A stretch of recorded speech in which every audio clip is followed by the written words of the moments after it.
My name is Noah. For 15 years, I believed my father was dead. That was the lie I grew up with. But the truth was far more painful.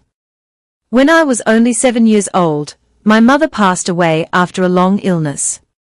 She was the only person who ever made me feel safe. After her funeral, my father changed. He started drinking every night. He lost his job. Soon, we had no money left. Our small house became cold and empty. Some nights, we had nothing to eat except a piece of bread. One evening, my father looked at me with tears in his eyes. "I'm sorry, Noah," he whispered. "I have no other choice." I didn't understand what he meant. The next morning, he took me to a huge mansion on the edge of the city. A wealthy businessman named Mr. Harrison welcomed us. The two men talked in another room while I waited outside. A few minutes later, my father walked toward me. He hugged me tighter than ever before. "I love you, son." Those were the last words I heard from him. Then, he walked away. Without looking back. I screamed, "Dad! Please don't leave me." He never turned around. That day, I learned something no child should ever experience. My father had accepted a large amount of money from Mr. Harrison. And in return, he left me behind. I cried every night for months. I waited near the front gate, hoping my father would come back. He never did. Mr. Harrison wasn't a cruel man. He gave me food, clothes, and a warm bed. But no amount of money could replace a father's love. Years passed. I stopped asking when my father would return. Instead, I buried the pain deep inside my heart. Mr. Harrison became the closest thing I had to family. He encouraged me to study hard. "You cannot choose where you come from," he often said. "But you can choose where you're going." His words changed my life. I studied harder than anyone else. I graduated at the top of my class. Then I built my own technology company from nothing. By the age of 22, I had become a millionaire. People admired my success. But they never knew the little boy who still cried whenever he remembered his father walking away. Every birthday, I secretly hoped one thing: that my father would come back. Even if it was only to explain why he left me. 15 years passed. One cold autumn evening, someone knocked on my office door. I looked up. An old man stood there. His clothes were torn. His face looked tired. His hands were shaking. For a few seconds, I couldn't breathe. Because I recognized those eyes. They were my father's. He looked at me and whispered, "Noah, please forgive me." At that moment, everything I had buried inside my heart came rushing back. The little boy inside me wanted answers. But another part of me wanted to close the door forever. I stared at him in complete silence, not knowing that the truth he was about to reveal would change everything I believed about my childhood. The room was completely silent. My father stood in front of me with tears in his eyes. For 15 years, I had imagined this moment. I had dreamed of asking him one question. "Why?" My voice trembled. "Why did you leave me?" He lowered his head. "I deserve your hatred. But please, let me tell you the truth." I crossed my arms. "You have 5 minutes." He slowly sat down.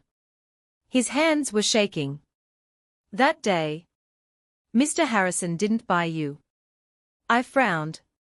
"What are you talking about?" "He saved you." I couldn't believe what I was hearing. My father took a deep breath. "After your mother's death, I borrowed money from dangerous people. They were criminals. I thought I could repay them. But I failed. They came to our house. They said, if I didn't pay within 3 days, they would kill both of us. I stared at him without speaking. I was desperate. I begged everyone for help. No one believed me. Then I met Mr. Harrison. He offered me money. But only if you lived with him. He said he would raise you as his own son. Far away from those criminals. Tears rolled down my father's face. I knew they were watching us. If they saw me visiting you, they would find you. So I disappeared. I felt my heart beating faster. 4 years. I believed he had sold me because he didn't love me.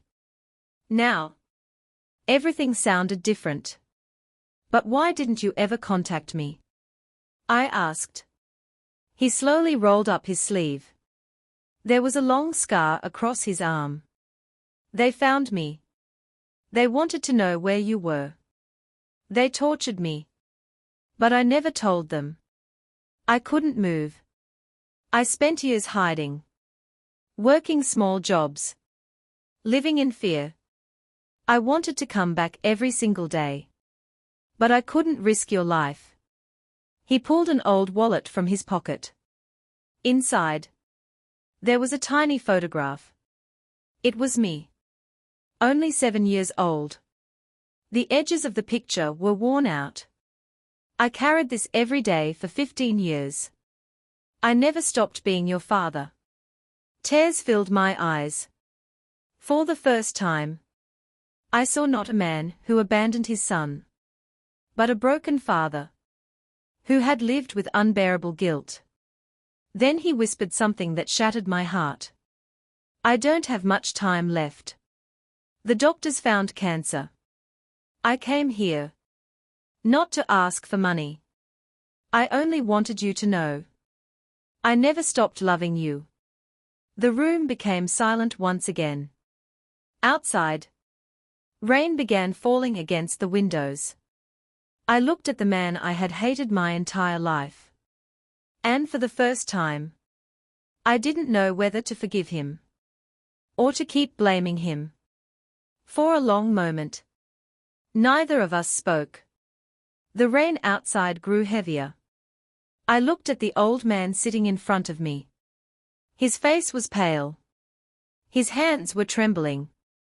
He looked nothing like the father I had imagined all these years.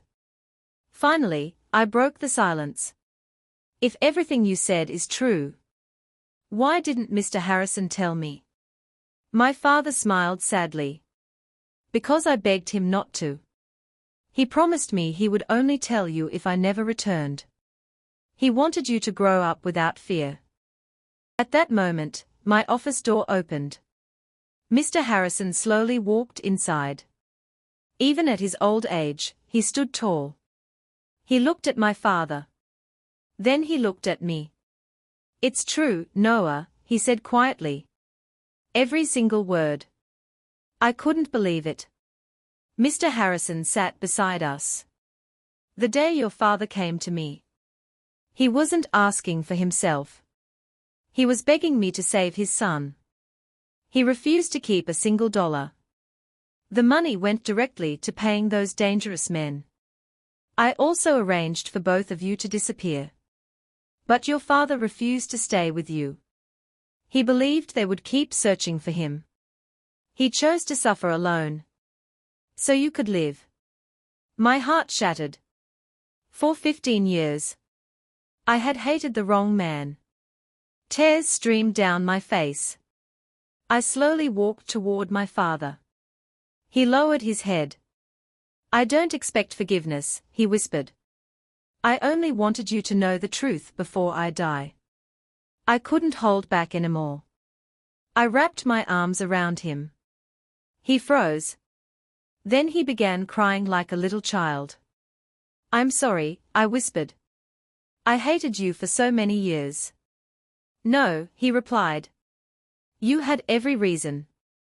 We stayed there for several minutes. Neither of us wanted to let go. Over the next few weeks, I cancelled meetings. I ignored business calls. For the first time in years. Nothing mattered except my father. I took him to the best hospital in the country. The doctors immediately started treatment. Some days were filled with hope. Others were filled with fear. One evening, we sat together in the hospital garden. The sun was slowly setting. My father smiled.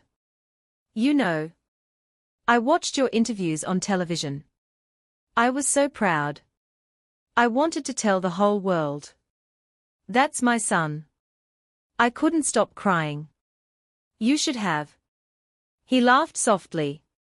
You never really stopped loving me, did you? I shook my head. I was angry. But deep inside, I was still waiting for my dad. Months passed. The treatment helped. The cancer became stable. It wasn't a miracle. But it gave us something far more valuable. Time. Time to eat together. Time to laugh together. Time to heal the years we had lost. One day, I visited the old house where my childhood had ended. It was empty now. I stood outside the broken gate. I closed my eyes. I remembered the little boy who cried for his father. Then I smiled. Because that little boy finally had the answers he had been waiting for. As I walked away, I realized something. Sometimes, the truth arrives years too late. But even then, it can still heal a broken heart. Moral: never judge someone's love by one painful moment. Sometimes the greatest sacrifices are the ones no one ever sees.